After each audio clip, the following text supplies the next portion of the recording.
Are we live? oh, of course we're live, because I'm organising it, not you, Gabe. Because you actually hit the button. Because I hit the button, unlike you last week, when you didn't hit the button to start the show. You know, don't give the keys of the car to the kids. Just, it's your fault. I was watching it in Germany, and I was saying, hang on a minute, you're talking... What's going on? What's going on? Oh, God. Apparently, anyway. I didn't know what was going on either. So. Anyway, we are Net That Haul, and we are live on a Friday night rather than a Wednesday night or a Thursday night, because both Gabe and I have a few bits and bobs which we had to deal with yesterday. So apologies for being a day late. So we're going to try and be as prompt as we can with respect to the content so that people have time to watch it if you're not watching it live, and, of course, listen to it if you want to catch it on the pod. What's been going on since I've been away, Gabe? Well, I heard you played a Wildcard whilst I was eating sausages and drinking copious amounts of beer. I didn't realize there were sausages involved. Oh, there's always sausages involved in Germany. But now, and now all that's been happening this week since I got back is people have been sticking things up my nose. It's wonderful. Well, I'm sure it was all worth it, Mariner. How did the Wildcard go? And first of all, how are you? But how did the Wildcard go as well? I'm barely even conscious at this hour of the morning, Mariner. It's about time you took one for the team with an early call, isn't it? I guess it is. But when are the UK boys up early like us? Are they? I don't think they are. I don't think they've done one yet, have they? No, they haven't. We'll soon sort that one out. So to answer your question, though, the Wildcard was a mild disappointment, I would call it. Just, some 50-50 calls that went the other way. I look at the team and I'm happy with it. I'm happy with the selection. It's just, I kind of flopped into 59 points last week. So not the greatest, but I would have done much worse if I had not wildcarded. And I think that's the main message for me. The wildcard, like if I look at my team, it's not a team that would scream wildcard, but I felt it. I felt it needed it. And then it turned out at the end of the game week that it was a benefit that I used it. I like my team going forward. This is the week that really concerns me because I don't have Antonio. I always knew that going in. I thought, anyway, I have my reasons for that. But it's a good job we benched you in the FPL Championships then, right? 100%. I'm just going to sleep on that bench for this game week, I think, or hide behind it. And I'll see you guys next week. Anyway, what I would say is I played a wild card last year. I got 40 points. I absolutely miserable as sin. And I looked at it and I counted up about 7 or 8 decisions, which were 50-50s. And the week after, I did an 80. So don't panic, I would suggest. Yeah. Let's quickly get a few little bits and bobs out of the way, as always, before we dive into the content. Obviously, first things first, as we are cracking on towards 1,500 followers now on YouTube, subscribers, I should say, on YouTube. And, of course, that means that Nima's going to dress up as Ali G. I'm not going to do the impression. We'll leave it to him. But, yes, and once we get to 2,000 followers, we will donate some more to the heartfund.eu, a great cause. And very important as well, because everything goes right to the coal face, I think, as we'd say, right to where it really needs to be, where the money goes right to where it needs to be spent. And pod-wise, we're cracking along as well, so that's really cool. Again, thank you very much, everybody, for your support. The mini league, we're not far away from having a September winner now. I can't believe it. But the league is still open. FG1XMB. Prizes are a box from at Shirt Loot Box. We've got Matt Whelan's book at FPL Obsessed, and of course we've got a year's subscription to Fantasy Football Fix, which we use, and we've been using it quite a bit this week because we've been worried about price rises. I've certainly there's been conversations at 8:30, 9:30 in the morning in Singapore. In fact, people were complaining that there's no price rises coming through, and then realised it was the wrong time. In fairness, Nima's got a lot going on these days. Lots of happiness to Nima these days. Mate, he's the social animal. He's the social animal of that Hall. Is just busy, just drumming up support. I mean, 8,000 to 9,000 followers in about 10 minutes. Crazy, right? On Twitter. Anyway, terrible. Oh, hey, how come Bungle's got access, hasn't he? Oh my god, it's zen stressed. Bungle looks zen stressed after realising he's been talking to Nick for 20 plus minutes without pressing the button. That was last week. You should have seen Nick's face. Outstanding. I love it. Anyway, let's quickly, before I let you loose on your philosophy segment, Gabe, I'll just, whilst you're lining up, I'll just say hello to a few people. So we've got FPL Sav, we've got Ramanthan in, Thavindra's in, Bungle obviously's in. Who else? Mark Hughes. Is it the Mark Hughes? FPL DG Boy 88. Hello, Mike, as well. Mike Halpin, another regular. Hello, mate. Sushet's in. Sorry if I'm saying it wrong. Blue Danube Guy. Lennox Desborough. We've got Donny. We've got Hodarfi. Oh, my goodness. Oh, and we've got Hibbo here. Yo, guys. He's one of our own. So, where's Nima? Tell him to get bloody. Oh, the wife's in. Hello, Jolene. Hey, Jolene. She's not. I'm not waking her up now because it's only 8:30 at night in Singapore. So, Gabe, come on, tell me about the philosophy of the week for this week. Over to you, my friend. Okay, this week's philosophy of the week. I had to get a quote in from Bruce Lee. Just if anything, to get Ray off my back. No, but seriously, Bruce Lee has been. It's been a long time coming. It's time for a Bruce Lee quote, and the quote is this: "The stiffest tree is most easily cracked, while the bamboo or willow survives by bending with the wind." So, I live near the Grand Canyon, and this is a rock, I guess, a part of the world where water cut through 800 meters of limestone and granite. The soft and adaptable endures. Don't fight the currents of FPL. Become the currents. Renounce the dogma and play the game week and the season in front of you. This season is not like last season, which was not like the season before. And this game week is not like last week, and it wasn't like the game week before. So, bend with the wind, Mariner. Bend with the wind. Gone with the wind, more like. Well, after a load of beer and sausages. Well, after a load of beer and sausages, that man in the image there is you. You just know what's coming. You just know what's coming tonight. It's going to be chaos. Look, I mean, from my perspective, there's a lot of flying insects in the Grand Canyon, I think. So, as I understand the next section, we're going to be talking about bees and hornets. Is that correct? Yeah, that's right. Vespidae is the word for that family of species of animals. All right. I just call them little bastards who sting me. Little fuckers. So we may as well carry on, haven't we? Whilst we're just complete, as usual, just a complete nonsensical chat, which is quite normal when it's just me and you. It's a good thing there are no rails in the ocean, because we would be off the rails every single time. Totally. I think we're just swimming against the tide, swimming against the currents of FPL bad luck. That's right. Anyway. That's right. Nima, on the other hand, is just sailing over the sunset with his pina colada in his hand, sitting on the poop deck or wherever he is. Are you kidding me? Nina's charging down the face of a wave, surfing with a pina colada in his hand, just waving at everybody as everyone sinks, and he just keeps rising and rising. But eventually, when you surf, you get eaten by a shark, right? Well, I don't think that's going to happen to Nima. Nima's, according to Hibbo, Nima's winning this thing. Well, we'll see about that. I'm not letting that happen. I'm going to catch you.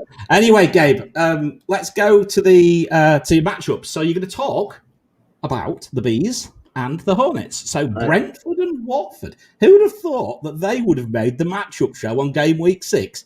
I'm quite shocked. Yeah, it's I'm surprised as well. And the reason I think they made it to the matchup show is because of an oversight on my part. I don't think I knew enough about the teams going into this season. And I think that ignorance created a blind spot for me on my wild card. And you know, we talk about 50-50 calls, but we have our reasons for going one way and not going another way, right? And I didn't get Sarr, and my reason for not getting Sarr was that Watford didn't create enough chances, which was true before last week, right? Now, so I didn't actually look into them, so I figured this would be a good penance. And then Brentford is a team that that's the next team I'll discuss that has just really surprised me, because I expected them to be defensively vulnerable, and then I realized, well, I just had that expectation based on things that I had heard, and not actually looking into them myself. So I wanted to learn more about these teams, and I wanted to learn more about specifically the Liverpool matchup against Brentford. But let's get started with Watford here. So Watford have a kind of a revamped central midfield. The interesting thing is that they try to avoid the midfield as much as possible when in possession. So what they do is I guess for the people in the podcast, this one's going to be difficult. It'll be difficult for me as well to explain. But basically, we're looking at a pass map from between posts. And Watford, they show kind of like heavy possession, and you'll see that the pattern here is heavy possession in the triangle, deep in it's a deep lying possession on the left side of the field. You'll see a triangle that's usually composed of Kabasele, Messina, Bachmann is involved in there, Ekong is in there as well, and then they have a link play, the link play on the right hand side with Cathcart, at least in this match. I'll explain more later. And then they have a front triangle diagonally opposite to that deep line possession triangle. And the front triangle is composed of Sarr, of course, who's on the right hand side, but is typically furthest up the field, even further than Dennis. But you have kind of like the Sarr, Dennis, and whoever's on the right side. In this case, in the match against Villa, the first match, it's a Cathcart. And you have Etebo and Cleverly and Kuka kind of in the middle, but the middle is kind of this vast area where not much is going on. So that's just kind of like to set it up, and then so what we'll see first is a series of the pass maps, so we see kind of patterns emerging. So if we move on to the next pass map, this is the Brighton match. In the Brighton match, we see again a deep lying triangle. In the Brighton match, the deep lying triangle has shifted centrally, but you still have the deep lying triangle and then the high triangle on the right-hand side with Sarr, Dennis, Cleverly, and Cathcart again. The deep lying triangle, again, they're involving the goalkeeper, Bachmann, Cabasela is involved there, and Ekong, and Ekong. That's what's forming that triangle. Now, in this match, we see a little bit of an outlet on the left-hand side, highlighted in red to Adam Messina. But the thing is, they don't. That outlet on the left-hand side doesn't really provide penetration. But the important thing to see here is that U shape, and that Peter Etebo is a lonely man in that midfield, right? There's so much space in that midfield, and they try to keep the ball away from there because they don't want to lose it in that area. Next slide. Next match here. Next slide. Mm-hmm. There we go. Smiley face now. What's going on? It's a smiley face. This is the Spurs match. Now, that's why. There you go. That makes sense. So what's interesting here, and the reason for the smiley face is there is deep line possession. The deep line possession this time is on the left-hand side. The possession isn't completed. Like, you don't see the triangle completed. You see the angles of possession with who is it? That's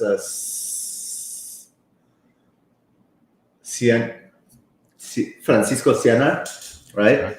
He's involved in it now. Bachmann is involved less, but it's really just kind of almost linear. So what I'm assuming here is that Spurs probably clogged the midfield, And this is them passing around the midfield, kind of back and forth, seeing where they can get some penetration on the flanks. So here we go. Oh, okay. Next slide. Yeah. Now, in this slide against Wolves, the pattern is somewhat repeated. We see, again, Peter Outtro alone in the midfield. We see the deep line triangle. But we can see King, Kuka, and Sissoko playing much closer to Outtro in order to deal with Neves and Moutinho against Spurs, right? Neves and Moutinho are kind of disrupt play a lot. So whenever the ball goes there, you need some quick outlets. So you see that the midfielders just kind of getting closer together as kind of a tactical response to the opposition here.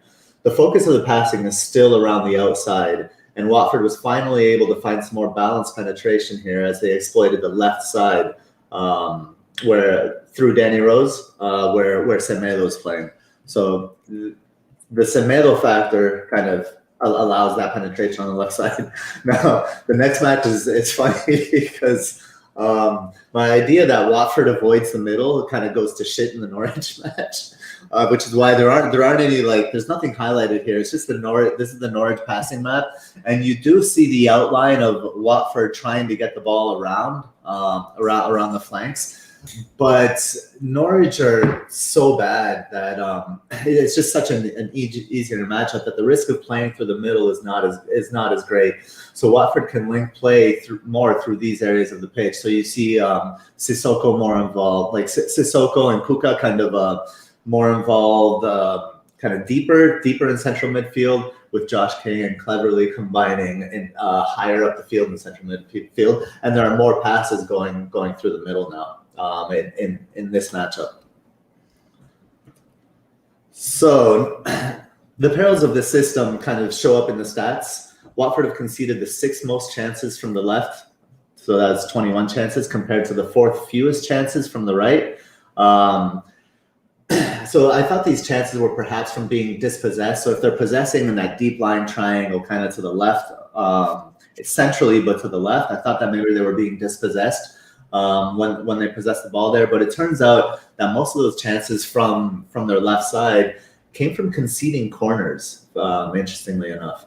So perhaps Watford's 3rd most attempts conceded from set plays and is an indication of this. 3rd most attempts conceded from set plays and 6th most chances conceded from the left. I think those things are related. Not really sure here, but the last item is regarding Dennis, because I think it was Nick Triggerlips that suggested the idea of getting Dennis into my team, and I was adamantly against it. But here's kind of why. Well, Dennis has been productive recently, but he has some decent stats. I just think that Sarr is such a talisman that the funds would be used. That the funds used to buy Dennis would be better spent in defense, for example. So Watford's not a team that have a free-flowing attack, right? So a secondary option on the team is not that appealing for me. And then to add to that, just for reference, here's how I have kind of 2 passing maps on the screen here. And the passing maps are really just to show how much more involved Sarr is than Dennis. And not just involved in the gameplay, you can see by the number of passes and the number of successful passes. Dennis does not have very many success, or his ratios of passes, his successful passes is not that great. He has a lot of unsuccessful passes. So not only is he more involved, is Sarr more involved in the play, as the passing maps show, he's also more involved in and around the box. So I think Dennis could be a bit of a just funds that you'll regret having in that position. So I just think if Watford can continue to find ways to circumvent that midfield against tougher opposition, while still being able to get the ball to Sarr, I think in space, I think they could offer value, especially against teams that employ wing back systems. What are your thoughts overall? I know there's a lot. I've got some sound problems at this end, but it seems like nobody else has. So you're a little bit breaky uppy. But what I did, I mean, look, the bits that I would say is that, let me give you my conundrum. I would like Sarr, but who the hell do I take out? I've got players like Yotta, I've got Ben Rama, and I've got Greenwood. I've got to argue to keep them all this week. And so I agree with you. I think Sarr is a talisman. And to be honest with you, I had a chance to go to him the other week, and I did a silly move from Kufal to Semedo, where quite frankly, I probably should have made a move some other way and brought Sarr in. So that was a bit silly. There's a few questions, Gabe. There was questions about Dennis's minutes, I think, from Andy. Because is it Yao Pedro is back, and also there's a question from Abalash on King. Is there anything you see from the from what you're looking at regarding either of those, regarding King particularly? But I think they are. Sorry, carry on. I was just going to mention just really quickly on Joao Pedro.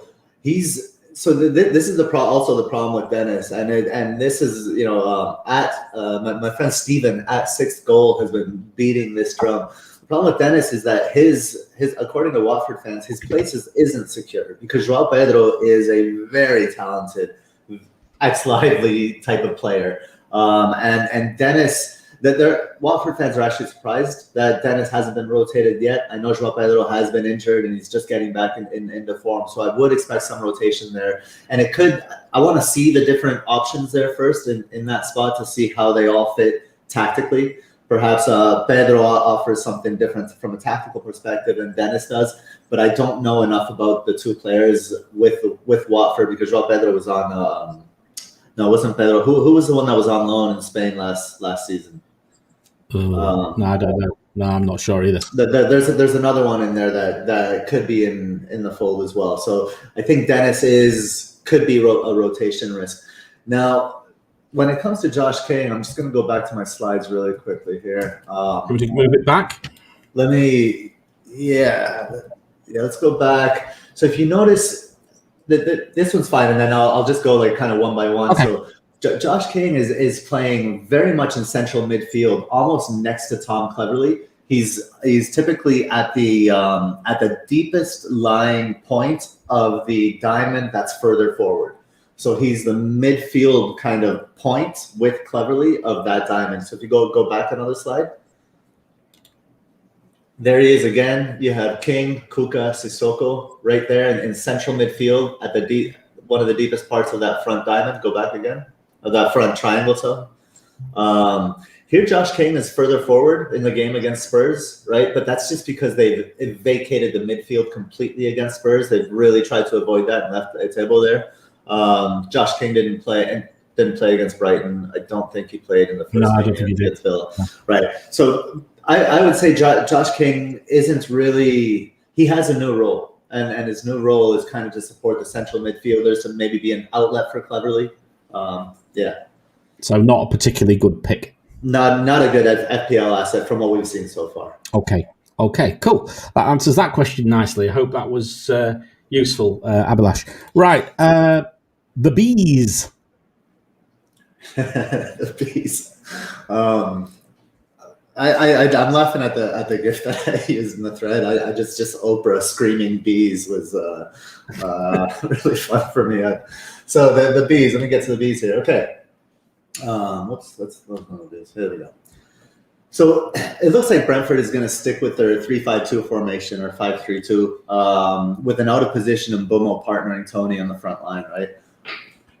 But before we get to kind of the Tony and Mbumo comparison. I want to examine Brentford's pass maps in a similar way we did Watford's. And there's a lot of similarities going on. When I did this analysis, I couldn't believe how similar these teams kind of set up, but the result of that setup is very different. So this is quite fascinating. So we're starting with the Brentford Arsenal match. And we can see a familiar kind of passing pattern arising here. Much like Watford, Brentford set up with a deep triangle on the left side in possession and a high triangle on the right side diagonally opposite for penetration. and to move the line of possession forward. What Brentford like to do, I think even more than Watford, is really get the ball forward on the right hand side so they can all step forward, and so the defense has a line of confrontation, which is the line that they start pressuring the ball, and the offense wants to move that line further up the field, and that's how Brentford moves the line further up the field. Also, much like Watford, the link is provided by the right wing back. Note that in this match, David Raya had the most passes for Brentford, which is really interesting. Oftentimes, the goalkeeper will form the deep point of that triangle. Next one, Palace. Yep, there we go. The next one's the Palace match, and we see that the triangles are quite similar. Again, Raya very much involved. We have a passing triangle on the left-hand side between Raya, Pinnock, Henry, Norgard in central midfield. Against Palace, Pinnock, the base of the defensive possession triangle, had the most passes, which is interesting. And that this is going to be a theme. The link play worked out differently in this match, as Norgard played a fulcrum role, as Jansen steps up and inside in a more defensive midfield role. Nevertheless, the right side remains completely open in possession. So if we can toggle back a little, go back. So look where Jansen's positioned on the right side, right on the top of the box here, in this shot, and then the next one. Go to the next. See how Jansen moves forward and centrally to midfield.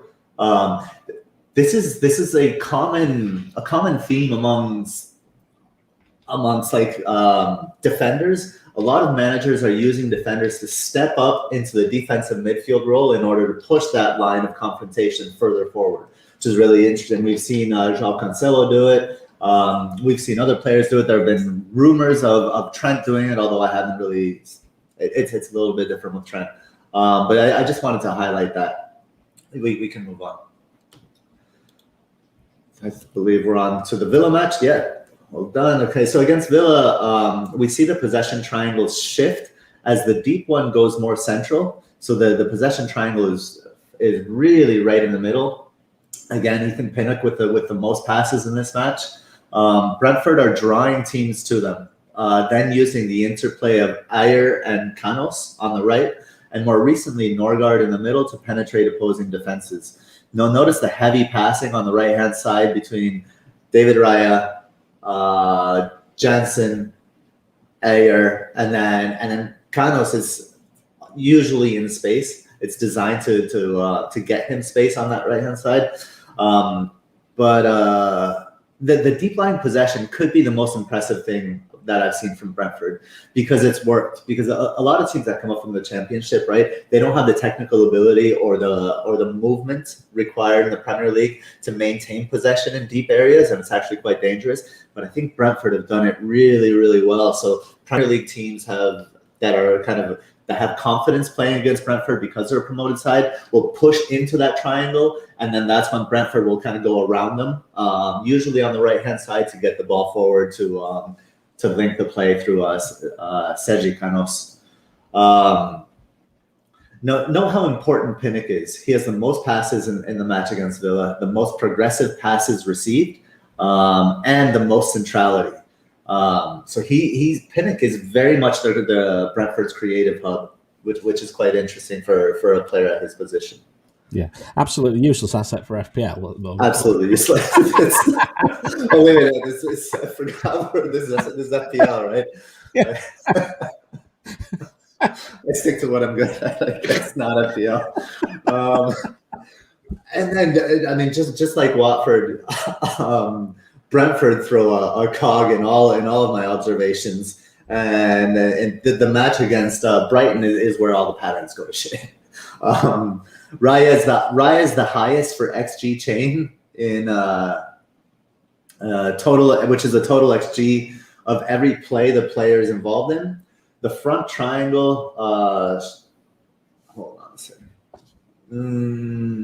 Yeah, the front triangle has shifted to the left in this one. There's absolutely no action on that right-hand side. There's so many weird things going on, right? Raya is the highest for XG chain. The front triangle, which is played on the right all season, shifted to the left.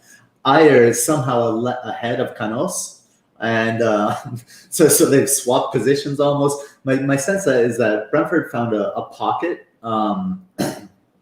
between the Brighton mid and their back three, and that's why the Mbomo is playing higher than Tony. But I really don't know what happened in this match, to be perfectly honest. They must have seen something and gone for it. So we can move on to the next. Strikes me that Tony and Bueno, they play very, very close together. Very close together, and I will talk about them, what their relationship is. And sometimes Mbomo is higher up the field than Tony. Oftentimes they're right next to each other on average. But they are meant to do different things in different areas of the field, which I'll get to. Yeah. So the last match here against Wolves, we see how Norgard really controlled the midfield against Wolves. He had the most passes in this game and the most progressive passes. He also had the most centrality. He's really Norgard and Mbomo, and Mbomo were really the focal points. Brentford maintained their possession triangle in their own half, but linked play through central midfield rather than the right side. It's the furthest apart we've seen Ayer and Canos. Look how on the right-hand side, look how far apart they are. Canos is really pushed forward. Ayer is really holding back almost on an island on that right side. So we'll see kind of like the result of this.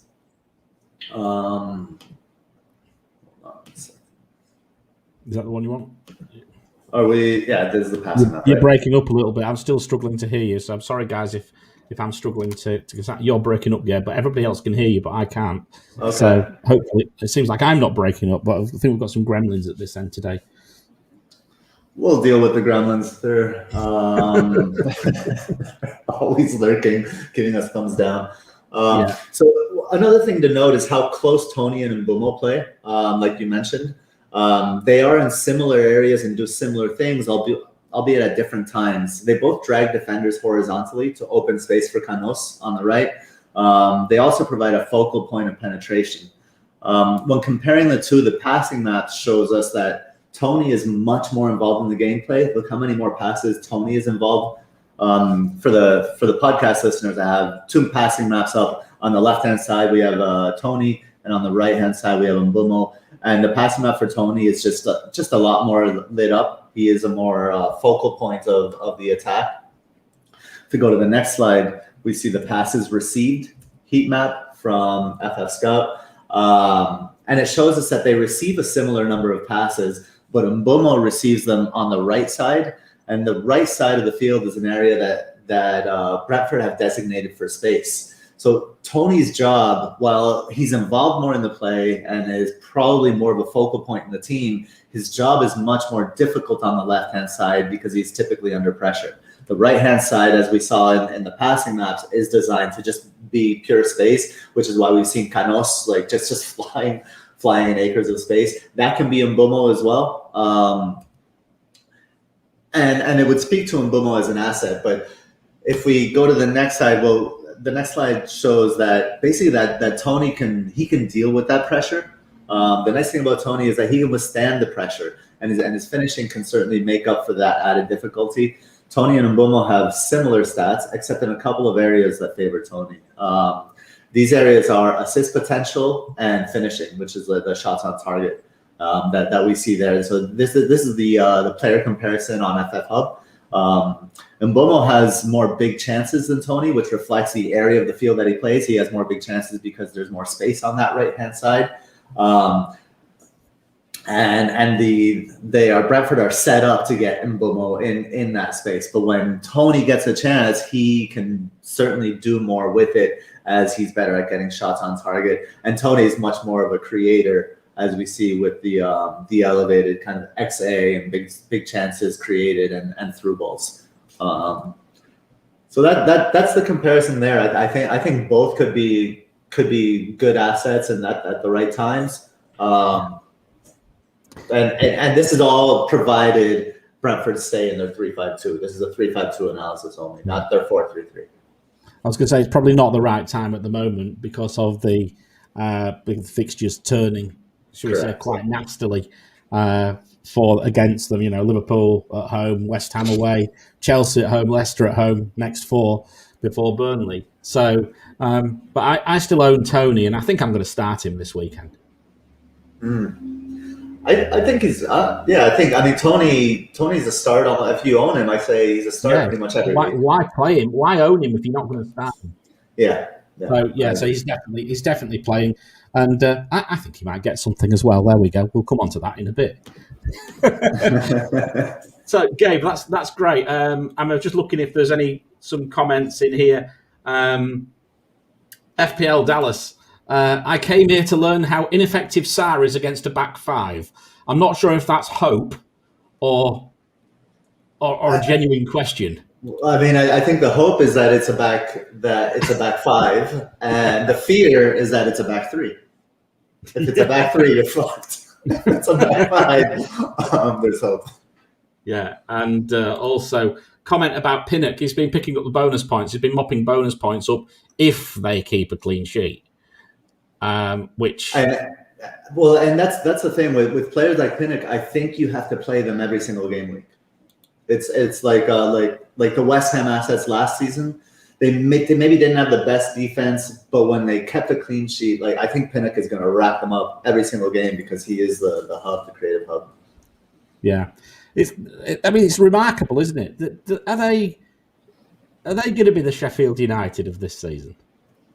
I think honestly, they've got the same kit. That's right.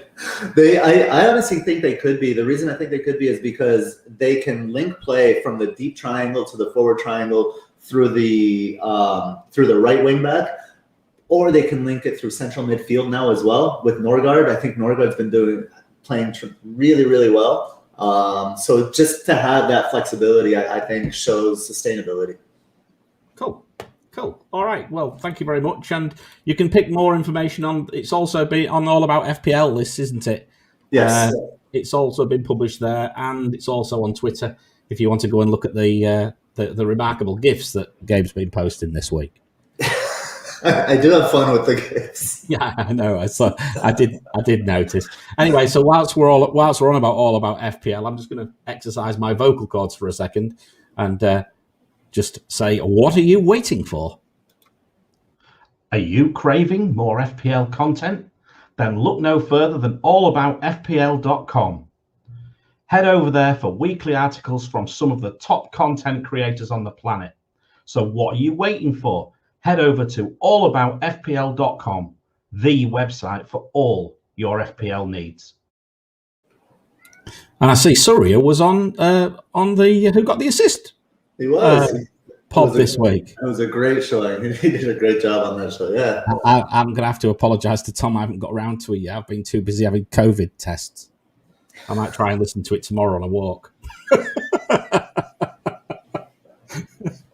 Oh, my. I don't know. Things you've got to do to make your son. Anyway, right. The engine room. So this is where we're going to do the fixture difficulty. And as always, I'm going to rattle through this for you. But it's been a couple of weeks since I've been here, obviously. So a few things have changed. Not least, I think we're doing the fixture difficulty when we're actually live rather than not. Perhaps. Is that right? Yeah. That's right. I'm only joking, my friend. Let's have a look where we are with respect to current fixture difficulty and the teams, both attack and defence, home and away. So let's start with the home attacks. So remember, for the benefit of the podcasters, 0 is good, 7 is bad. It fits around Ben Krellin's system. And of course, for people watching, green's good, red's bad. So, and there's also a column which is VAR or VAR. It's not the video referee, and that tells you where the teams are actually, whether green suggests that they're improving, red suggests they're getting worse. And again, I'll talk about that as we go. It is still a relatively small set of numbers, but we will see how it goes anyway. So, okay. So, currently, attack-wise at home, City and Liverpool, 1, very good. Then a gap, quite a considerable gap, actually, to Manchester United, 2.1, Chelsea, 2.5, and Everton, 3. Of course, Manchester United's 2.1, not much of that data has Cristiano Ronaldo playing for them. So, that might rectify itself in the coming weeks. From the bottom up, at home attack, Brentford are bottom. Even after all you've said, Brentford are bottom, Gabe. 4.4. Norwich 4.3. Palace 4.3. Wolves 4.1. Southampton 4. Now, who is improving? Well, Manchester United are improving. They've improved by 2.5 for this section, which is the start of this season. Definitely the Ronaldo factor. 4 big chances per 90 and an XG of 2.5 per 90 at home. And also, interestingly enough, and, stop the press, Hibbo. I'm going to come back to you. You're going to get it today. Crystal Palace, they've improved by 1.9. Let's face it, they couldn't have got any worse because they broke the metric the opposite way last year, didn't they? But, could it be Gallagher? Could it be the Gallagher factor? And also our friend from Celtic, whose name escapes me. Edward.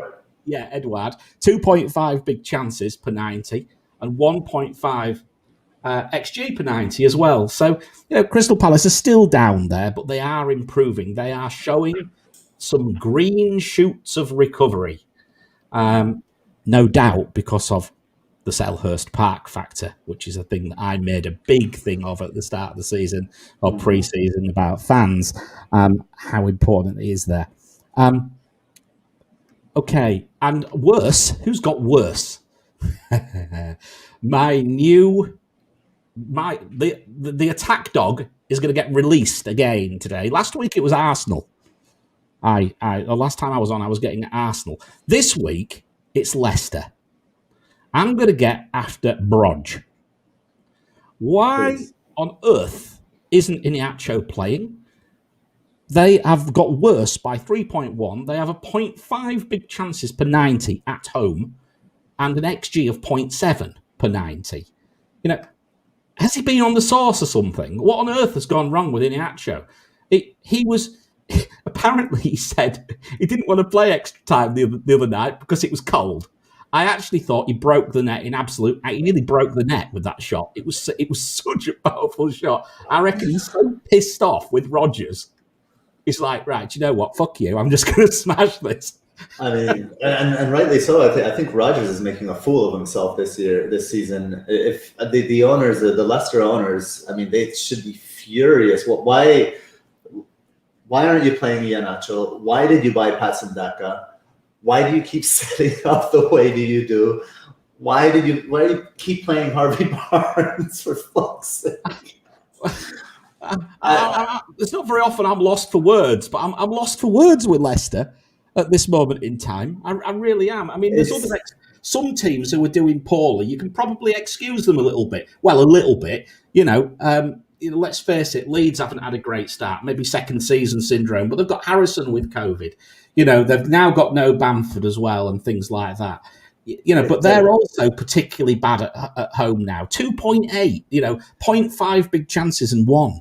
Leeds are decimated. I can't bring myself to judge Leeds because they have none of their starters. They haven't been at full strength all season. I can't work them out. I agree. I can't work them out yet. It's too early, but I've got a feeling that there is that second season syndrome in them, and I'll come to that about defence in a minute because you're starting to see some similarities with what happened with Sheffield United. Away attack, Liverpool 1.1, Chelsea 1.8, West Ham 2.3, City 2.3, United 2.7. And at the bottom, reading up, Norwich at the bottom, 4.8, Watford 4.5, Brighton 4.5, Everton 4.2, and Palace 4. Who are better? Wolves. But they're all fart no poo, aren't they? Traore is scoring this week. I'm sure he is. I've just posted something on Twitter this afternoon for underperformers, and Wolves were all at the top. You know me. You know my relationship with predictions, but I'm making one. Hell's teeth. And Adama's gonna score, and when he scores, it's gonna be a goal like Iheanacho. He's gonna break the fucking net. Good God. Calling it. I'm sick of this shit. I might even do an impromptu live stream if that happens. Anyway, so Wolves all fart no poo. 3.5 big chances per 90, 1.9 expected goals. They've only scored 1 per 90. Not very good, really. Liverpool, on the other hand, they have improved their recency by 1.9, right? They're just getting better and better and better. Is it possible? It's quite crazy. I think there's really positive signs for hauls for Liverpool at this moment in time. There's they're getting on average 4 big chances per 90 and expected goals at home of 2.9 per 90. There's hauls in there for sure, I think. And worse, Norwich, they are 2.4 worse than predicted. Remember that we didn't have any data really to go on them. So, but look, I'm going to talk about clean sheets in a minute. And I tell you what, the moment I saw this, I thought, crikey, I'm going to have to put Everton in. Norwich haven't created a single big chance yet. And they've only got a 0.2 XG per 90. Right? I'm sorry. 5 matches, 0 big chances. I think that's at home, actually. And the other one, and I'm just, someone said no evil laugh for Arsenal, but here it comes. Arsenal 2.3, getting worse, misfiring Arsenal at home, even against Norwich, misfiring Arsenal. 0.33 big chances, 0.6 XG per 90. So I'm sure there's green shoots of recovery. All you gooners, especially Bungle, who's in tonight, and Nima, who's probably about to go and get horribly drunk at a stag do. Okay, defensively wise, let's look at that. So, who's best defensively at home? Well, Manchester City, of course, hardly surprising. 1.9, Chelsea 2, Brighton 2.2, Man United 2.5, and shut the front door. Crystal Palace 5th for defence at 3. Take that, Hibbo. Hang on a minute.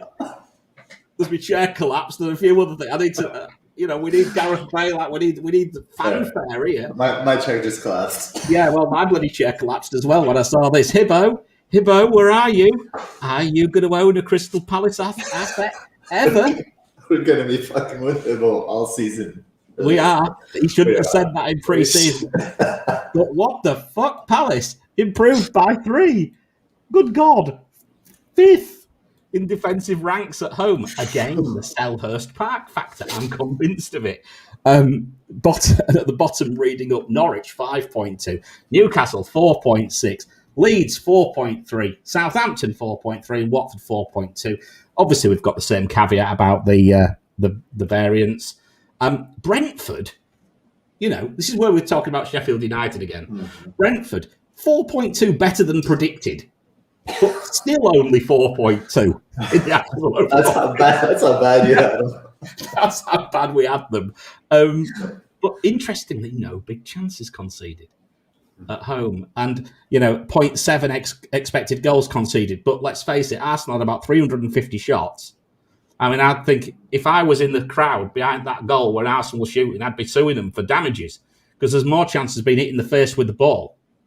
Because they must have missed it. I didn't watch that game, but it was ridiculous the amount of chances which were created without a single big chance. Unbelievable. I think there's an argument about Brentford, though, and I'm going to give it for you now. I don't think they've played a strong team yet. I don't think they've played 2 strong, very, very strong teams. And I think, when you're playing against a team like Liverpool, I think that's a different kettle of fish. I really do. As we've said, Palace, crazy. Shut the front door. 2 clean sheets already. A 0-0 draw against Brentford, and of course they beat Spurs 3-0. Maybe Grimsby could have beaten Spurs 3-0 that day. No big chances conceded, and an expected goals conceded of 0.4. And as I say, Hibbo suggested never running a Palace player.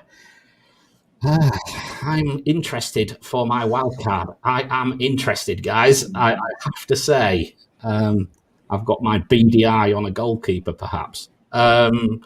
Okay, worse. Leeds. Injury ravaged. Sheffield United-esque second season incoming. What happened to Sheffield United? They had defensive disasters with injuries, didn't they? Look what's happening to Leeds. That's interesting. You know, I just see the similarities. I hope I'm wrong because I love Leeds. I think they're a great team to watch. One of my favourite teams to watch. But I am very worried. 3.5 big chances conceded, 18th at home. Expected goals conceded 2.9 at home, last. You know, Antonio, oh my goodness. Newcastle plus 2.7. Goalkeeper issues, only 1 fit out of 3. No clean sheets at home as yet. Conceded 7 in 3. 3.67 big chances and 2.8 expected goals conceded. You know, and here's one for you, Gabe, and there's one for the home and away side of things. Away, poorer numbers. Right? Home factors, I think, are starting to factor in quite now. We're starting to see it now. And what I did is I totaled up the top 5 for both. 11.6 for home, 13.7 for away. That averages 2.3 average for home top 5 defence and 2.7 for the away average top 5 defences. 17%. Let's keep an eye on that 17% number. I think in preseason we talked about the home and away, and wasn't it around? There was that study that was done, and it was reported in the Spanish media, and I talked about it. And I think it was. I'll have to go back and look at that study because I think it was like 15%. So the 17% is really interesting because it's right on with that study. Yeah, so let's see how it goes. But, I don't know quite how we're going to apply it, whether we even apply it to the captaincy metric or not yet. I don't know. We might. It might be something worth thinking about. I don't know. Because I think home and away is, as I said, my biggest worry about the metrics and the algorithms this year was the way that it was going to treat home and away, for sure. I think maybe one way to apply it is to apply it based on, like, for example, if we're talking about a Chelsea player, right? Let's just say Lukaku for captaincy, home and this is defense, but if we're talking for captaincy home and away, we look at the home is 2.0, the away is 2.5, and maybe add that qualifier specific to each team. Yeah, I mean, it does take the fixture difficulty for the home and away games, so it should take it into account. But all the same, it is a bit of a concern, a bit really. Let's quickly look at defence away. So we've got City again at the top, 2.1, Chelsea 2.5, then a gap, Wolves, Arsenal, Everton. And at the bottom, reading up, Palace still bad away. I think that's just a legacy factor, quite honestly. Newcastle 4.6, Burnley 4.3, Leeds, Southampton, Norwich 4.2. Who's better? Wolves. 2.8 improved. They haven't conceded a single big chance away, and 0.6 expected goals conceded per 90. West Ham have improved as well, 0.5 big chances only and 0.9 expected goals conceded per 90. And worse, Arsenal 2.3, but they've improved a bit now because they didn't get a clean sheet at Burnley, but they're still conceding 2.67 big chances on average and 1.9 expected goals conceded. So there's a way to go before they become an interesting asset for me. Although, I know there's discussions about Ramsdale, certainly in our WhatsApp group, which was quite entertaining. God forbid fucking Arsenal sign a player because all of a sudden Nima treats that player like his son or something. He's so protective. I love it. And Burnley have got worse, but to be fair, Burnley getting worse. They played Liverpool away and Everton away, and now they're playing Leicester away. 3 big chances, but expected goals considered 2.4. But let's face it, unless Outtro plays, it might be a long day for Leicester. I don't know. Could I just remark on the kind of the conversations in the Twitter community around Wolves, right? Basically, everyone's unloading their Wolves assets, but Wolves are showing positive in the variance for both attack and defense. They are getting better in attack and improving in defense as well. Yet we're talking about them as if they're bad assets. We're disappointed with Semedo because Brentford manhandled them in the one match. And honestly, Brentford really only dominated that match after Traore hit the crossbar. If that ball goes in, I think that match is completely different, and the conversation totally changes. They need one goal to almost need one goal to set them off, don't they? I've got a feeling I might even bench Semedo this week, and I don't know if I dare, but I don't know whether to go with that. I've got Livramento or Semedo. That's my choice for who's gonna play. It's not easy. Tell me what to do, boys, in the chat if you don't mind. It might help. Fixture difficulty really fast. I mean, look, as it stands, the best attacks fixture matchups between game week 7 and 13 for attack: Liverpool averaging plus 2.6, Chelsea plus 2.2, City plus 2.2. Don't need to talk anymore about that. That's where we're gonna have to be going, boys. Defensive, Chelsea and City stand out 1.7 and 1.2. And if we talk about swings, Chelsea 2.6 going from this week onwards. So the point is, can you wait for Chelsea? There's an argument. Yes, you can, on the basis of that, because that's a really positive swing. But I also can see a 0-0. I don't mean to, I could also see a pretty cagey game as well this weekend. So I can't quite work out that one. But yeah, just really quickly on the attack for game week 7 through 13. If we are thinking of 3 premiums, and the fixtures would indicate that the 3 premiums should be Lukaku, Salah, and maybe a City player. Yes, but saying that, look, Manchester, remember these fixture difficulties are pre-Ronaldo, so it's going to take a while for it to catch up. So right. I think I wouldn't want to take Ronaldo out until after these next 2 home games. I'm personally going to I'm pushing my wild card back all the time now, because I'm thinking, just imagine taking him out and then watch him go completely mental against Everton. I mean, against anyone. It could happen against anyone is I think the message. Yeah. And another team who's swinging with attack, improvement in attack, Southampton. So maybe Armstrong might be quite a nice third enabler. He's certainly on my radar. And they're about to enter a green patch, right? I think starting game week 9. Well, if you could call it green, but yeah, they're still red-ish, but they're greener. Sure. Yeah. I mean, they're always going to be red because they're not a top attack. They're entering a white patch. Fair, but I guess but they're playing weaker opposition. It's not totally green because they're not a prolific attack. But don't give me a bloody official FPL bloody green fixture for Southampton, not with a fixture difficulty to win. No, my point is their fixtures are improving as starting. I think in game week 9, if I'm not mistaken, and I think Armstrong. Game week 9: Burnley, Watford, Villa, Norwich, and then Liverpool. So Burnley's easy, Watford's medium, I would say. But I think Adam Armstrong is very interesting, and I think El Yunusi is also very interesting. Yeah. Okay. So anyway, that's that. And now we're going to look at the zonal matchups, which is our baby game. We love this. Yeah, our love child. Our love child. So how does it work? Well, we work out how many chances, for example, Arsenal created down their right per 90 so far this season against how many chances that Spurs have conceded down their left per 90, and we average them. Not very scientific.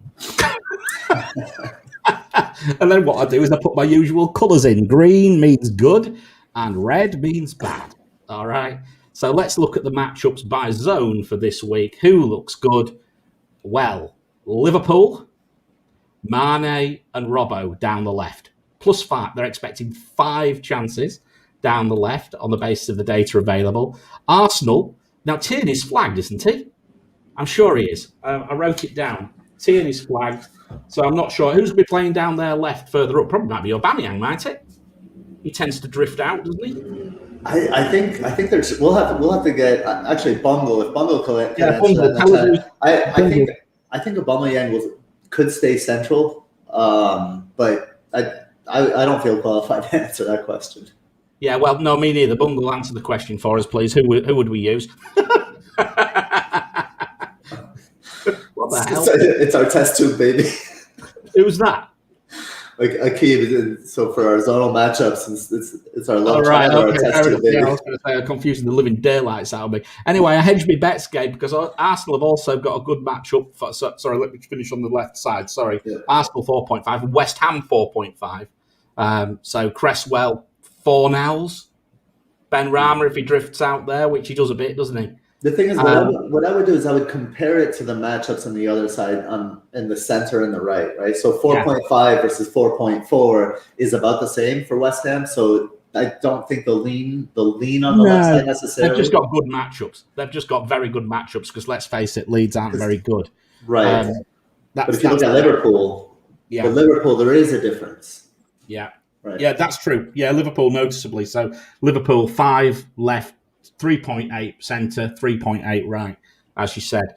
Down the centre, if Aubameyang plays in the centre, he'll do all right because Arsenal 4.7, Antonio 4.4, West Ham, and Manchester United 4.3, Ronaldo. You know, again, this is not all data with him, right? So it could get even better. I do want to point out just in that comparison that you made with Arsenal and West Ham, all the talk this week is about West Ham assets, and rightly so, because these are so poor. Yeah. But according to this FDR, Aubameyang has a better matchup than Antonio. Yes, that's actually true. Actually, Arsenal have a very good matchup against Spurs, which is really yes. So I think just to. We can easily be swayed with kind of like the flow of conversation on Twitter, and we can be influenced by that. And we should use the numbers just to kind of like reset, bring us back to reality, and be like, okay, because I've thought about taking hits and stuff just to get Antonio back, and then I look at my team and I look at the match, and I'm like, wait, I can chill. There are other players. Antonio probably will return, but there are other players that will return as well. Yeah. We'll come on to the captaincy in a few minutes. So we'll see what that said. Yeah, I mean, I think we've done that, haven't we? Left, centre, and right. Yeah, we have. Right, okay. Obviously, the right. No, I didn't. Right, Arsenal's right again, still pretty good. West Ham's right after I sold Kufal. God help me. What did I do? Leeds haven't got any bloody defence left, and they haven't got any attack, and I sold Kufal last week. Should have sold Shaw. Yeah. Man United as well on the right, 4.3 Greenwood. Sorry about the sigh there, the deep sigh. I can sense a rant coming next week. Longer range, left side, City, 4.5. So that's between 7 and 10. Liverpool and Manchester United down the left as well, positive. As are relatively positive are Liverpool. So that's Liverpool, Man U, Arsenal, Chelsea as well. Down the centre, Manchester United, Wolves still have very good matchups for the coming weeks, and Arsenal. So Aubameyang, again, his matchups look pretty good. And on the right, my note says Wolves, Traore, ! Ha ha. That's all it says in my notes. Is that sounds like an evil haha. Yeah, there it is. God help us. Manchester United down the right. Greenwood. So if Greenwood, I mean, the worry is, of course, is Greenwood. He looked a different player when he was pushed out to me. But there's still an argument to say that he might do okay because the matchups are pretty reasonable out there. That's if he still gets the minutes, of course. Arsenal and Liverpool on the right. Yeah, and the variants, I think we're just going to expect more from Chelsea's left and Southampton's right. There we go. That's what I'm going to say. So, with respect to variances, I think it's Chelsea left, centre and right, and Southampton's right, sorry, I should say. So that's the matchups. This week's fixtures, this is where we start getting into the fixtures themselves. Liverpool have the best matchup on paper considerably better than West Ham, United, Watford, Leicester, and Everton in that order. Defensively, Palace have the best matchup. I think there was a shout in the chat for Joel Ward for Ballon d'Or. Oh my God! Now we're really getting there now. I'm just pleased Ferguson didn't fit, or nearly. Don't talk to me about that bloke from last year. Everton 1.4, United 1.3. Not great, right? And this is what stands out to me this week. The defensive matchups, the highest number is 1.5, and that's Palace. I don't see many clean sheets. I might be wrong, but my gut feel tells me not many clean sheets. That's one reason why I'm playing 3-4-3. I'm not playing 4 at the back this week. No chance. Average, I mean, look, if Trent's fit, 2.1 average, but goodness me, are they going to keep a clean sheet? Robertson as well down that left. Man United, sure, for God's sake, man. Either score or pretend to pull a fetlock and have a rest through the international break and come back firing, lad, because you're knackered, in my view. That's my perspective anyway. He's not going to score. So, okay, let's keep cracking. So, predicted 2.5 goals. We've done most of this, so we can just talk very quickly through these and get to the captaincy and then get out of here. So, Liverpool against Brentford. According to Abdul's data, which I always refer to, predicted Liverpool for 2.5 goals is 48%, highest. Brentford rank 15th in defence. They are green with respect to their variants, of course, but there's no starting point in Liverpool for a first attack away. The matchup benefits Liverpool's left, Gabe. We've already said that. 5 chances per 90, 3.8 centre and right. Crosses looking to rein in from the right, not so from the left. I don't think I see a Liverpool clean sheet. However, that's why I'm playing Tony. Otherwise, I would probably have gone for the hauler from Liverpool this week, and I would probably have gone with Robertson. But you've got someone you want to talk about in this game, haven't you? I do, yes. So this is the Alchemist pick for this week, and the quote for the week is, "You've got to find the treasure so that everything you've learned along the way can make sense." Paulo Coelho, of course, the author of The Alchemist. And this week's Alchemist is Sadio Mane. So when I spoke about Brentford, every passing mat showed an empty right side. And that's where empty Brentford's right side. We saw Ayer kind of on an island out there. And so Brentford have conceded the 5th most chances from the right, which is 21 chances, compared to the 4th fewest chances from the left, 11, and the 2nd fewest from the center, also 11. I think the tactics and the stats lead me to this week's Alchemist. That Sadio Mane has returns in 4 straight matches. If he can get to Jansen, I think he could have a field day, and I like him for a double return this week.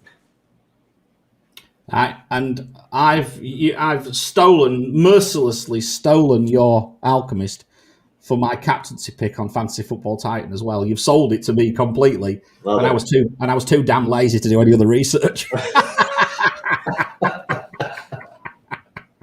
So I went with that. I mean, to be fair, if you would have gone with the Alchemist pick every single week, you would have done okay, except for last week, which was Reece James, and he was benched. There's no vice Alchemist. I'll only go for one which is a captaincy shout. To be fair, I like it. I think it's a good shout. I've got a good feeling about him this week. Similar feeling as I had him game week 38 last year. There we go. I just wish I could get to him. I can't. Okay. Next one, West Ham. For all you Antonio captainers or thinking of captainers, I have predicted 2.5 goals. I think Leeds are just decimated. It's away, yes. The odds don't suggest it. Only 14%, according to FPL Salah, for 2.5 goals or more. But look, Leeds' defensive frailties are all to see. You've got a fit and rested Antonio. what's not to like? Leeds rank 18th at home with a fixture difficulty of 4.3. They're out of form because that defensive VAR's bright red look. And West Ham's attack is ranked 3rd, 2.3, and in form. So everything points to chances spread evenly across the pitch for West Ham. Perhaps the right for more for the source of crosses. God help me. And that's my worry. I think, God, Kufal, could he be the one who actually turns up and does something this week? I am petrified. Everybody can take that. Everyone just get, if it happens, get on Twitter and rip me apart. Flog him. But anyway, we're going to go with West Ham. We're also going to go with Manchester United for 2.5 goals. They're predicted to be 37% for 2.5 goals or more. They're ranked 3rd, 2.1, with a positive variance, so they're in form. Villa 3.8, not too bad, 12th and improving, but they've got injuries. They've got targets out, probably. And, God, I'm going to have to try and pronounce this. Is it Twanzebe or I've done his bloody name. He can't play against, he can't pay against his parent club either. So they're depleted a little bit. Cross is more likely from the right. Maybe a Greenwood assist, please God. But it could easily be another. It could easily be another hammering here. I've got a funny feeling. And remember, and this is the thing where there's been so many changes to teams this season. It's been a really exciting time, hasn't it? And I think what you're seeing is when players like Ronaldo comes in, it can pull previous histories of fixture difficulties and things like that just apart. Mm-hmm. It can just wreck it. So I'm going with it, even though it's only 1.6. It's just a little bit low, but I think if we looked at them more recently, I think they're a 2.5 goal or more chance. And I think that the more recent lens is the VAR. That's why you include that VAR, right? Because then, just in case the historic data is outdated, and we know it is outdated, then we have that to rely on, which is really, I love that little feature there. I think that's the best way to do it, because then at least we can look at it and say, right, okay, how are we doing? You know, because what we had to do last year is we had to try and justify it, didn't we? I just noticed that the sun just came up. The sun's lovely. The sun's just come up in Phoenix, Arizona. It's like right. And shut the front door. Clean sheet. I couldn't risk it. I couldn't leave it out, could I? You put Palace in there. 31% clean sheet for Palace, right? Come on. 36% for Brighton. Could this be the 0-0 draw? I'm going with Palace to keep the clean sheet. But could it be a 0-0 draw? But hang on. This is the blood and guts local derby for Southeast London and Brighton, right? I used to live right near Palace. Palace and Brighton hate each other. This is going to be blood and guts. I mean, look, you could see it being a cagey affair, but the local derby tells me there could be a few goals. Stats say low. Stats say low scoring. Derby possibly goes the other way. Let's see what happens, boys. But yeah, Palace defensively home 3, ranked 5th, as I said. Can't believe it. With positive, they're improving. Brighton, not great attacking away from home. 4.5, 18th, but improving. Mm. That tells me, you see, if I'm going for this, I'm going to go 1-0. If I was like last year, if I was predicting scores like we were on last year's Compass show, I know they don't do it on this year, but I would have gone with 1-0 on this one. That's typical 1-0 for me. I think that's what the stats are showing us here, but I think you kind of have to, and things change in derbies. Shane Duffy says no, according to FPL Banger. Good call. I don't own him either, Siver, so I didn't mention him because I don't own him. Anyway, right, so there we go. Do you know what? I've stopped short of predicting any others. I'm really maybe Everton, but I'm going to come on to the hauler of the week in a second, and I'm going to explain what's happened. So look, let's have some fun with the trap of the week this week. I doubt, you know what? This might not happen, particularly if Iheanacho gets more than 30 minutes. Has to. But that's an old picture, right? But I was looking for the worst picture I could find. So it had to be one when he was at Liverpool, right? Yeah. And look at that. And he looks young. He's got suntan there. Yeah, he's got like the Trump orange hue. He has actually, hasn't he? I wonder if he's been drinking bleach. Yes. Maybe explains why he's picking straight into the veins, the bleach right into the veins. Call it a vaccine. No, so I love the face, but it's an old picture. Look, no Outtro, a neutral Leicester matchup. It's neutral. There's, don't the numbers do not suggest the Leicester Haul. They do not suggest it. So I'm going to say the trouble is Burnley are absolute crap. They really are. But if it's neutral against Burnley, then Leicester. That's how bad you are. That's how bad you are. So let's have some fun at the expense of Brodge. And my notes, and I'm just going to read out my notes. Exactly. Pick Outtro, you fool. Love Mariner. Okay. The defensive haul of the week. This is where it gets even worse. There isn't one.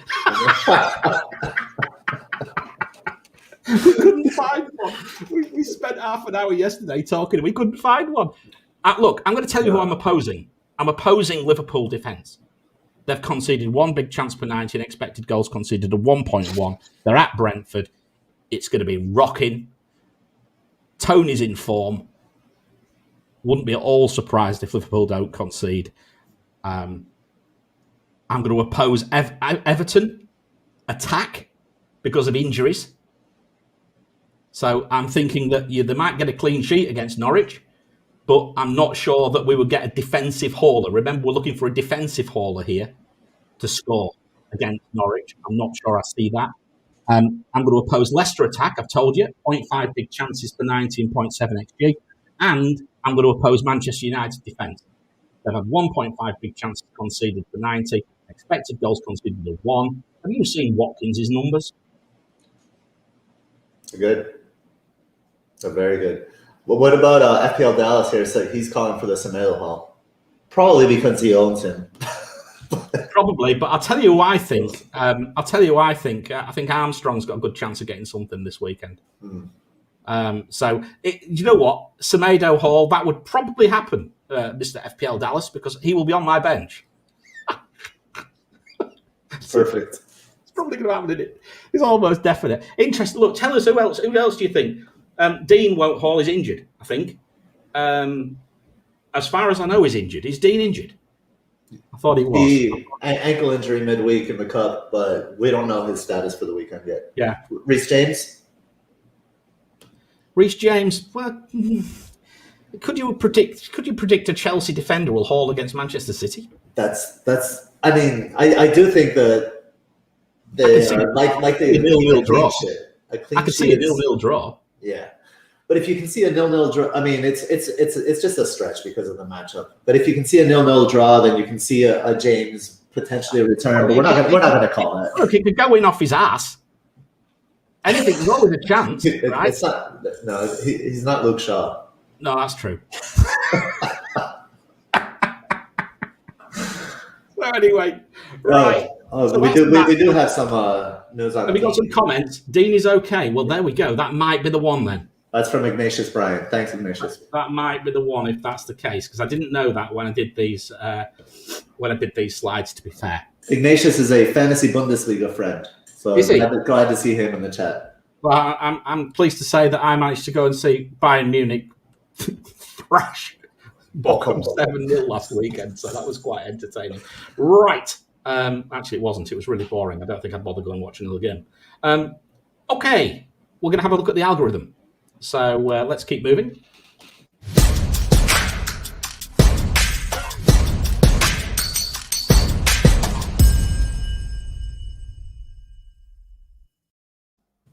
Straight into the algorithm. So who we've got this week? Well, I think the algorithm, or certainly Hibbo will think the algorithm's been to Munich and drank too much.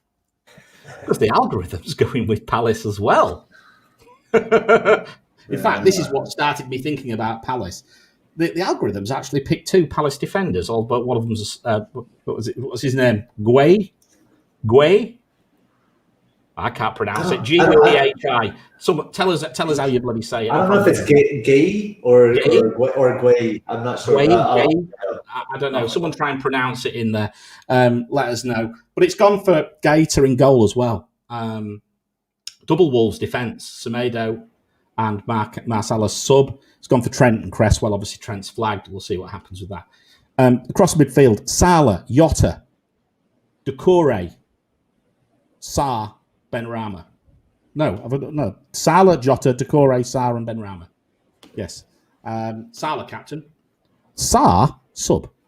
Interestingly, he's slightly lower than the others.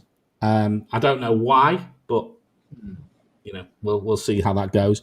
And up front, Ronaldo, Antonio, and Dennis. Salah captain. Sorry, go ahead. Salah captain. Ronaldo vice captain. It's an interesting one because Ronaldo is already appearing on these metrics. Yeah. But Salah captain for the Algo 11.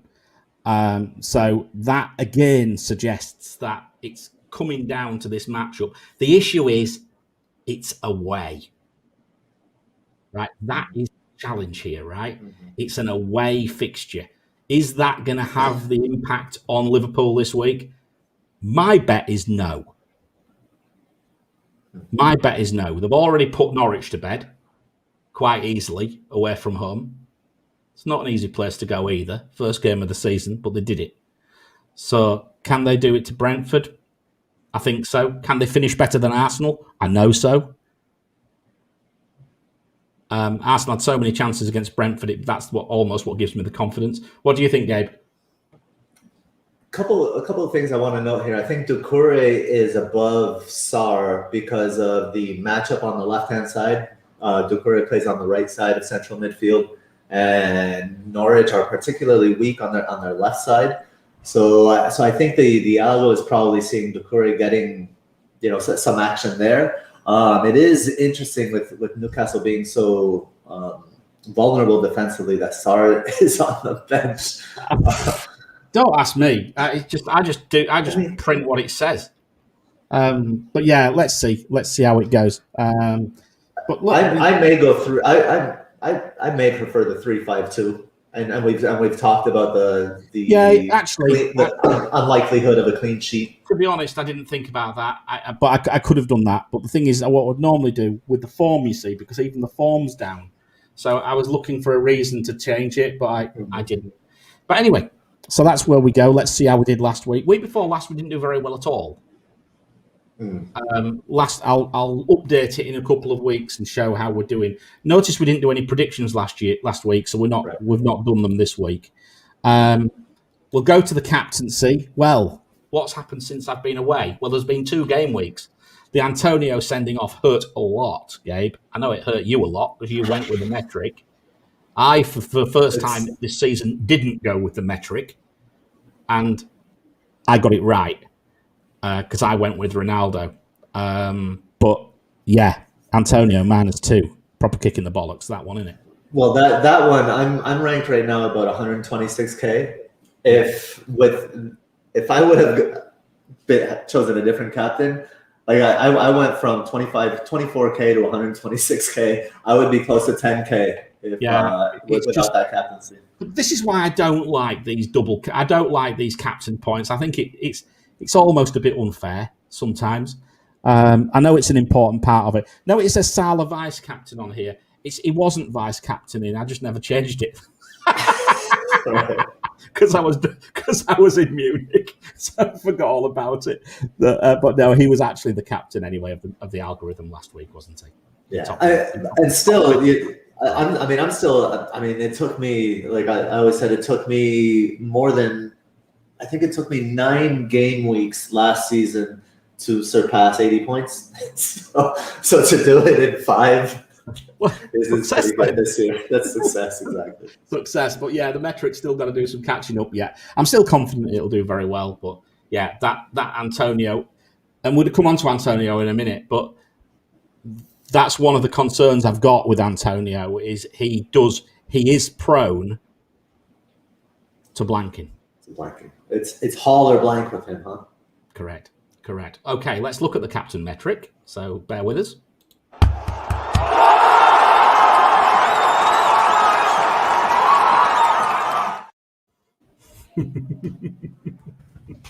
And it's gone with Salah, just to really confuse you boys. It's stuck with him, and I'll tell you why it's stuck with him. It's stuck with him for reliability. He's got a 75% return rate and a 17% haul rate. He's got a good fixture difficulty of 123.8. He's got good form away from home, 7.8 points per 90. He's got no rotation risk, or very low rotation risk. God help me if he does. 53% predicted goals, anytime goal scorer as well from Abdul. What's not to like? Again, I know what you're going to say. We can bring this up about Brentford, but I think, I'm not saying he may not be the highest scorer of the game week, but what I'm saying is this is the sort of week sometimes the metric just needs to return. You need that return from the captaincy as well, don't you? Ronaldo, on the other hand, we haven't got anywhere near as much data, of course. Right. But he's already on Salah's coattails with a poorer fixture difficulty. I think watch this space with him. He's obviously got 50% haul, 100% return, poor fixture difficulty for this week. Nothing like Liverpool's matchup. Right. Nothing like. Good form, 7.7, low rotation risk, 61% chance of any-time goal scorer, which has pricked my ears up, quite frankly. Mane, third, the Alchemist. He's got a 75% return rate now. People are saying, Mane's finished. 75% return rate. Mane's not finished for as an FPL asset. 8% haul, that's the problem. Good fixture, as we said, 7.4 form, 43% chance of anytime scoring. And here's Antonio. 42% haul chance, but only a 50% return chance. So it's all or nothing. Is it going to be all, or is it going to be nothing? There is nothing in between. And that's why the metric doesn't like it, because it looks at it a little bit. It sees the fixture difficulty a little bit, I'm sure. And it looks at everything, and it's turning out that number. Look, his numbers are great, but the matchup is not quite as good. Can I say something about the matchup? Sorry, finish your thought. Yeah. And of course, I think the fact that he's not returning, as if he's blanked 6 in 12, that's a concern for me as a captain pick. Yeah. I wanted to mention the thing about the matchup. It seems like Salah's matchup is easier. The FDR is certainly easier. But I would say that the Brentford that Salah is facing this weekend is not the Brentford from the Championship. And this is pulling historic data. And so I think it's not. It's not really. It's pulling data from predicting against the others. It's the others, so it's predicted against Norwich and Watford. So we tried to fit Brentford in the middle. So yeah, it's tough. It is a little bit. You're right. You've got a good point there. That might pull it a little bit. But what gives me the confidence that Liverpool are okay is their positive variance. Right. That's what gives me the confidence there. There was a question from Donny. The rotation risk is never negatively affecting Antonio. You're right, it is. It's a mistake. It's not a mistake, Donny, but I couldn't change it I couldn't program it out in time. It's because of his sending off, but it only changes from 83 to 85. I've recalculated it manually, so it still doesn't take him top. Good point, though. But great point, and good spot. Does the metric take the home game into factor? It does with respect to expected points, because the expected points from the last fixtures are pulling from whether it's a home fixture or whether it's home or away. So you will see, for example, sometimes Mane and Salah might get very close if they've got similar numbers. Mane and Salah might swap depending on home and away. It has happened. It has happened before. Sorry, there's a comment by Pavan here in the chat that says this is great. But this Leeds defense is without many of their starters. Calvin might play as a center back. West Ham could run riot as Bielsa won't back down no matter what. I think this idea that Bielsa won't back down no matter what is false or isn't necessarily true. Let's put it that way. I don't know that it's false because it's in the future. Maybe what he needs, he's lost so many games. Maybe what he's going to do is actually play quite an insular sort of game. We saw it happen last season where they possessed deeper in the field and they created more space for their front players, right? Yeah. Now without Bamford to kind of pull the create space in the middle, what they might do is go back to that style of play, and that style of play is defensively more sound. Now the point remains that with replacement level players in there, West Ham could still run riot. Of course, I'm not saying that they can't. Nobody's saying that, and this is the other point, Gabe, and this is why if I don't know if Pavan's, I don't think he's new. I think he's been around for a while on that Hall. I'm sure he has, and I'm sure he knows what I'm going to say next. This is just stats. Yeah. This doesn't take into account everything. This doesn't take into account Ronaldo, because a lot of the fixture difficulty doesn't take into a Ronaldo. It doesn't take into account all these Leeds injuries, Strike, Llorente, and Ayling. It doesn't take that into account. It doesn't take into account Antonio's rested in the form of his. It does take into account he's in the form of his life, but it doesn't take into account he's rested. These are the sort of things that you've got to decide for yourself. Yeah.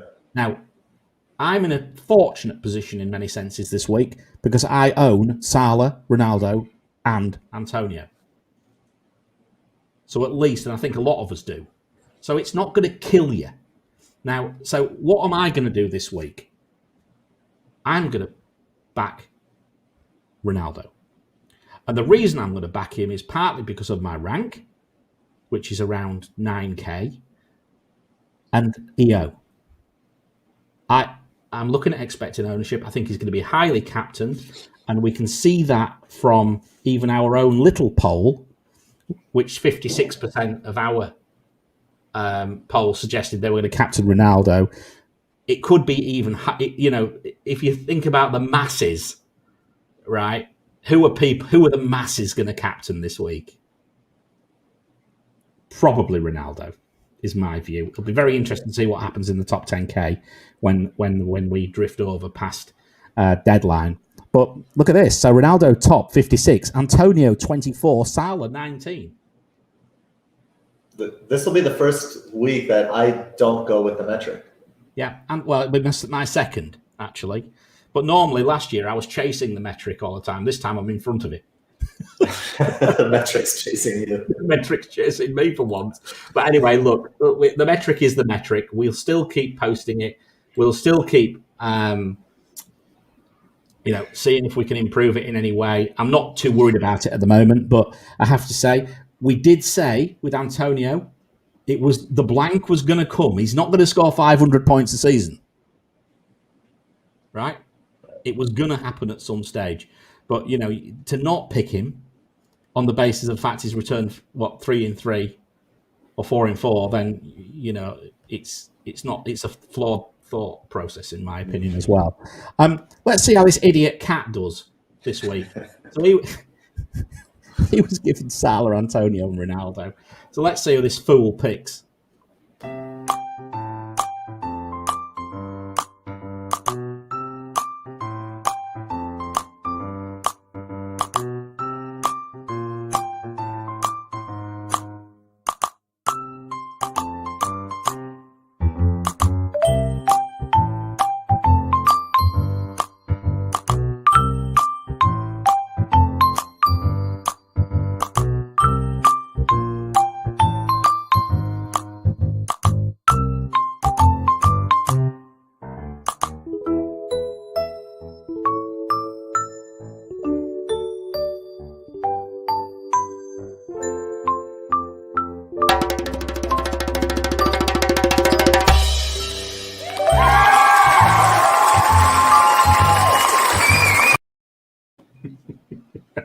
What you can't see because there's no sound is there's a bird. There's a bird outside. Is that what he was looking at? He went with Ronaldo. Someone just asked, how's the cat compared to the metric? He is 60% as well. He blanked the first two and he's got the last three. Although, no, actually, he's not. He's 50% because we never did the last one because I was away. So, but yeah, the cat's gone for Ronaldo. So there we go. The cat goes for Ronaldo. I'm going for Ronaldo. See you, everybody else. See you for the cat. See you. I thought it was like see you. See you. I don't know what it means. I have no idea. What are you bloody on about here, mate? So, okay, let's have a quick look. We've got any questions? Just a couple of minutes before we get out of here. We'll just do 5 minutes. Questions have been flying. Yes. Go back. We've got a few people. So, okay, so the cat's got. Everyone's saying I'm following the metric. Good luck. I hope it works. I genuinely do. Ramanathan, should we jump on Huang He then soon? As in Wolves? Yeah, Wolves Huang. Nah. I'll still pick Jimenez.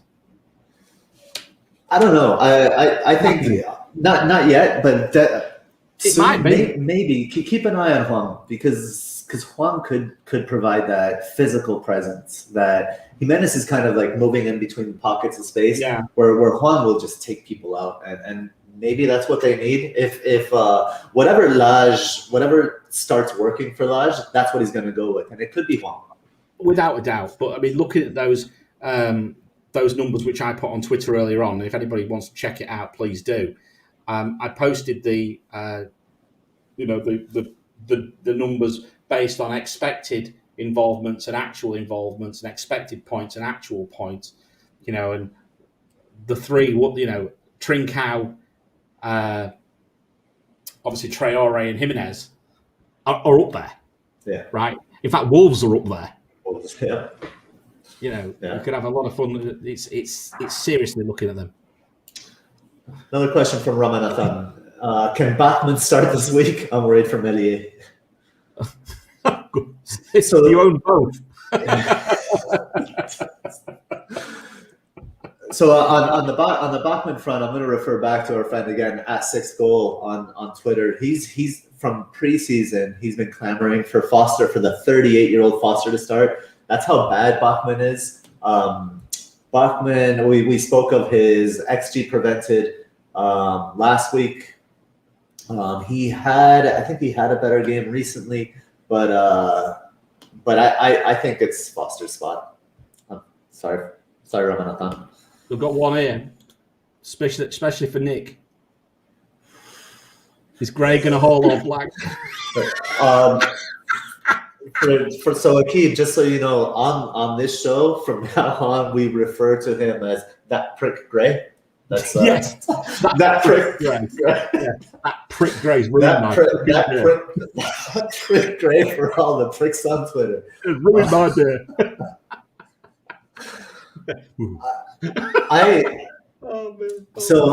I think Norwich are more vulnerable on their left-hand side, unfortunately for Gray, but Norwich aren't good anywhere. So I think it's reasonable to expect something from them. We're going to have to do 30. We've had 30 seconds. We've got loads of questions, so I'm literally going to go quick fire. Are we ready? Is Townsend a better option? Gray? According to Nick, definitely. Norwich is very bad defensively on the left side. What do you reckon? This week, yes. And he's on some set pieces, so yes. Okay. Here's another one from Masha. Livramento or White? Livramento. Who do I start? Yeah, I think so as well. Yeah, I think I would probably go that. Right, next one. Traore or Armstrong? So everyone's got assets from this game, right? Yeah, I've got two. Traore. Yeah, I think. Do you know what? I think I probably would because, as I say, I've got this thing in my head that it's only a matter of time before he scores. It's funny. We just said Livramento, and now we're saying Traore. Did we? Oh, for fuck's sake! I don't know. Anyway, I'm still in German time zone. Thoughts on Townsend or Decore for this game week? So Townsend or Decore?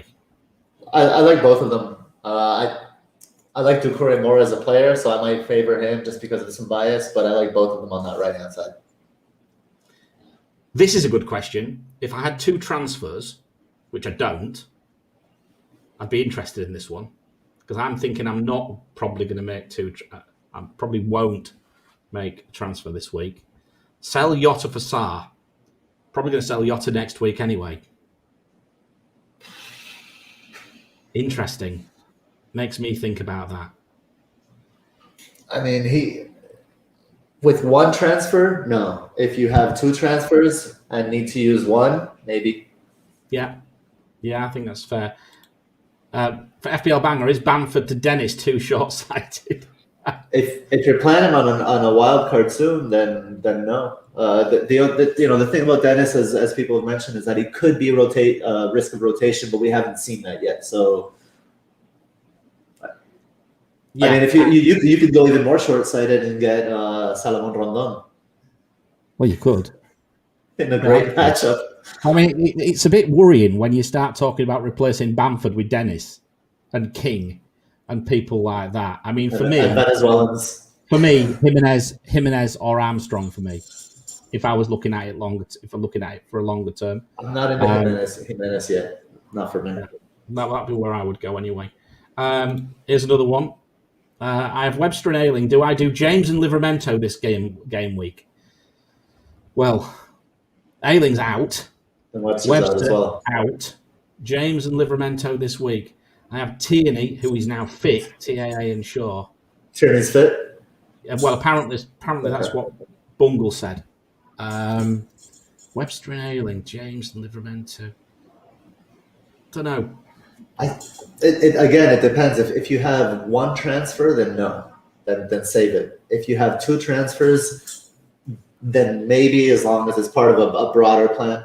If you're fixing a hole for a longer term, then I've no problem. So replacing Ayling would be the way to do it, wouldn't it? Probably, well, either. But mind you saying that, yeah. They're both out. Blue Knicks, 2 out of Tierney, Livramento, Duffy, and Marshall. Ooh. Well, Tierney could have some fun against Spurs on that match. I don't know. I think Marcelo might be done. I don't think he'll start after what his performance last match. I'd probably play Duffy. That's really tough. Tierney and Duffy. I'd play Duffy, I think, because I still think that could be 0-0. Mm-hmm. But oh god, I don't know about Wolves. Oh goodness me. Tierney and Duffy for me. Tierney, Duffy, yeah, possibly, yeah, okay. Shaw for Rafinha, here we go. Sarr for Rafinha next 2 game weeks even. Yes. Right. We don't know the status of Rafinha for this game week, do we? He's at I think he didn't say much, did he, Bielsa? Didn't say much. I think there's enough doubt to do it. Yeah. With Bamford out, who do we think is a good replacement? I have Antonio and Tony. Is ASM or Armstrong or Rondon worth a couple of week punts till a game week 8 potential wild card?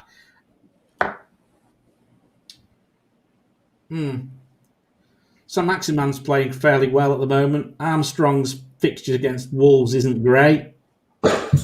Rondon has a decent fixture against Norwich, but I know you named your team after him. Salamon. Rondonaldo is another way to call him.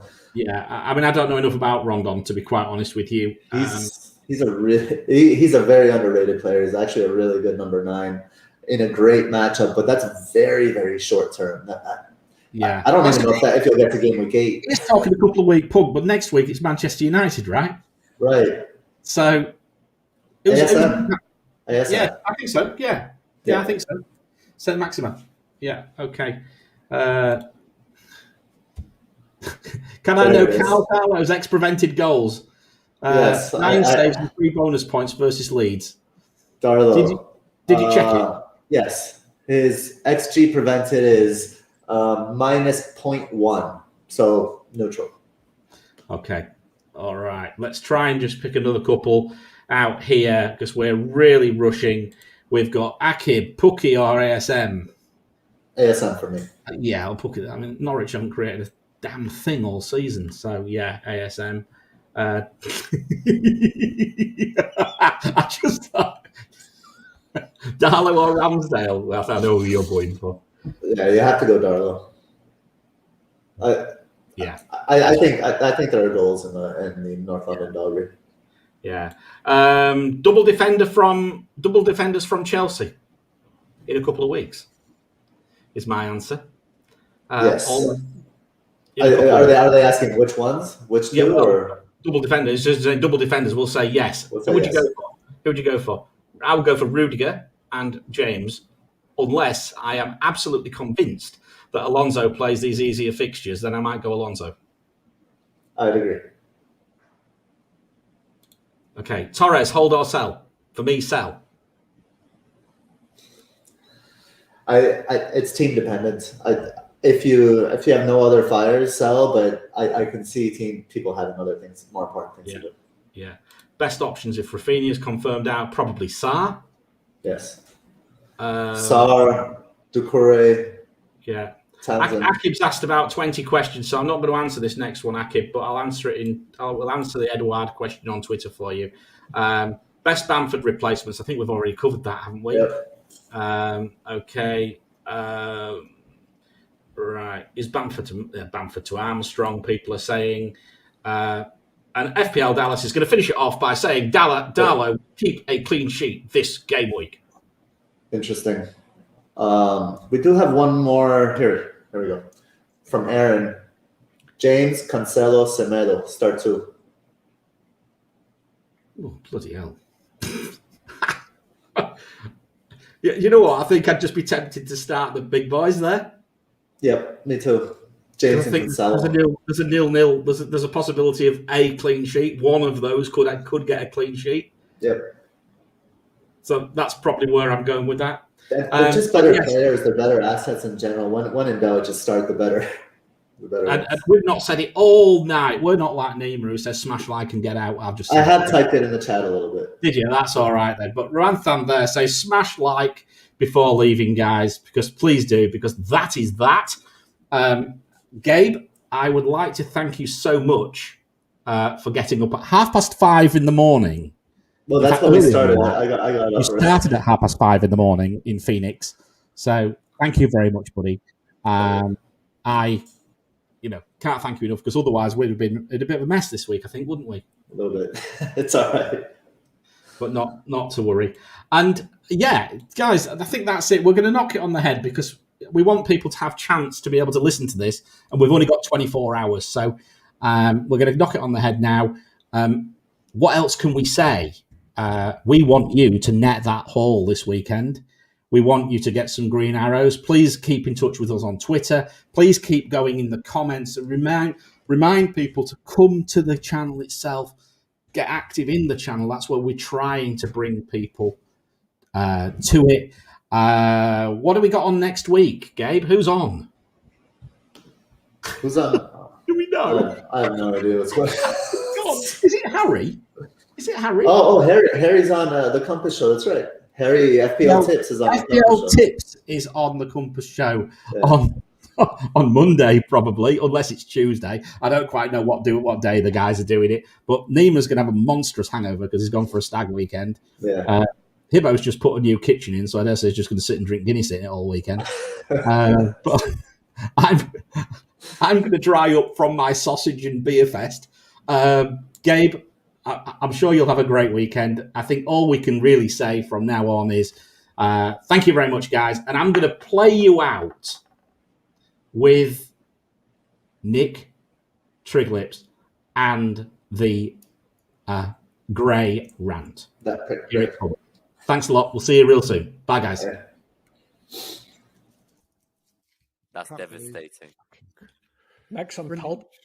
I bet livefpl.net is going to crash. Let's have a look.